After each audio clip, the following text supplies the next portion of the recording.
मेरे प्यारे बच्चों, आज हम लोगों को देखना है इसमें राइबोसोम के बारे में। ठीक, और सबको सुबह सुबह का गुड मॉर्निंग। देखेंगे इसमें राइबोसोम कोशिका में पाया जाने वाला एक बहुत ही महत्वपूर्ण अंग होता है और कोशिका का सबसे छोटा कोशिका अंग होता है। एक बात ध्यान में रखेंगे, यह कोशिका का सबसे छोटा कोशिका अंग होता है। सामान्य तौर से इसकी खोज पेलाडे द्वारा की गई थी और राइबोसोम नाम भी उन्होंने ही दिया था। ठीक, अर्थात इसकी खोज और नाम देने वाले दोनों का नाम ही पेलाडे होगा। इसके बाद में हम लोगों को पहले देखेंगे इसकी संरचना में। यहाँ पर ये जिस तरह से माले में आपके मनके लटके होते हैं गुथे हुए, उसी तरह से इसमें पाई जाने वाली इकाइयाँ दो होती हैं। एक बड़ी इकाई होती है और एक छोटी इकाई होती है। ये दोनों ही इकाइयाँ एक साथ जुड़कर के एक मनका जैसे बना देती हैं। ठीक, फिर इसके बाद में सामान्य तौर से जो इसका निर्माण होता है वो कोशिका के अंदर केंद्रिका में पाया जाता है, अर्थात केंद्रिका में होता है। अगला इसके जो कंपोनेंट्स होते हैं, अर्थात जिससे जिससे ये मिलकर के बना होता है, वो मुख्यतः आरएनए एवं प्रोटीन होते हैं। दोनों के द्वारा ये मिलकर के बनता है। राइबोसोम सामान्यतः दो प्रकार का होता है। एक रहता है 70S और दूसरा रहता है 80S राइबोसोम।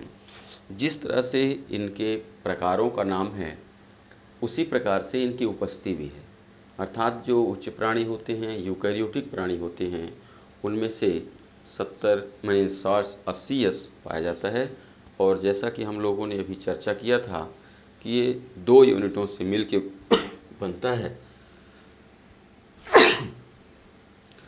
उन दोनों यूनिट में इसकी बड़ी यूनिट जो होती है वो 60S और छोटी यूनिट 40S की होती है। इसी प्रकार से जो छोटा होता है, अर्थात जो 70S राइबोसोम होता है, वो पाया जाता है आपके प्रोकैरियोटिक कोशिकाओं एवं यूकैरियोटिक कोशिकाओं के माइटोकॉन्ड्रिया तथा क्लोरोप्लास्ट में। और ये भी दो इकाइयों से मिल के बना होता है, लेकिन इनकी जो इकाइयाँ होती हैं वो 50 और 30S की होती हैं। इसी प्रकार से ये मुख्य कार्य इसका रहता है प्रोटीन संश्लेषण का कार्य करना। प्रोटीन संश्लेषण के समय में सामान्यतः यह एक प्रोटीन के निर्माण का कार्यस्थल होता है। कोशिका के अंदर रफ एंडोप्लाज्मिक रेटिकुलम के ऊपर ये लगे होते हैं, अर्थात व्यवस्थित होते हैं, और न्यूक्लियस के द्वारा भेजे गए कोडोन को ग्रहण कर साइटोप्लाज्मा से रॉ मटेरियल एकत्रित करके उनको एंजाइम के माध्यम से जोड़कर प्रोटीन का संश्लेषण करना, अर्थात प्रोटीन की एक पॉलीपेप्टाइड चेन का निर्माण करना, ये मुख्य कार्य रहता है आरएनए का, राइबोसोम का।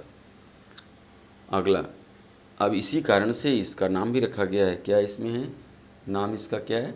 दूसरा नाम, विशेष नाम है इसका, कोशिका का इंजन कहलाता है। जैसे हम लोग माइटोकॉन्ड्रिया को जानते हैं, लाइसोसोम को जानते हैं, उसी तरह से इसका भी एक नाम दिया गया है जिसको कहा जाता है कोशिका का इंजन।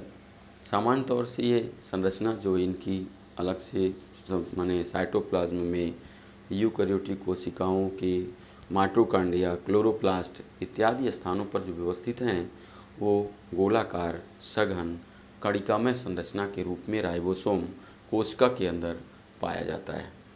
ठीक, अब मुख्य रूप से इसके जो मुख्य फीचर थे, तो जिससे कि पॉइंट वार याद रहें, इसलिए हमने इसको आपके क्लास के अनुसार संक्षिप्त में छोटे भागों में तोड़ दिया है।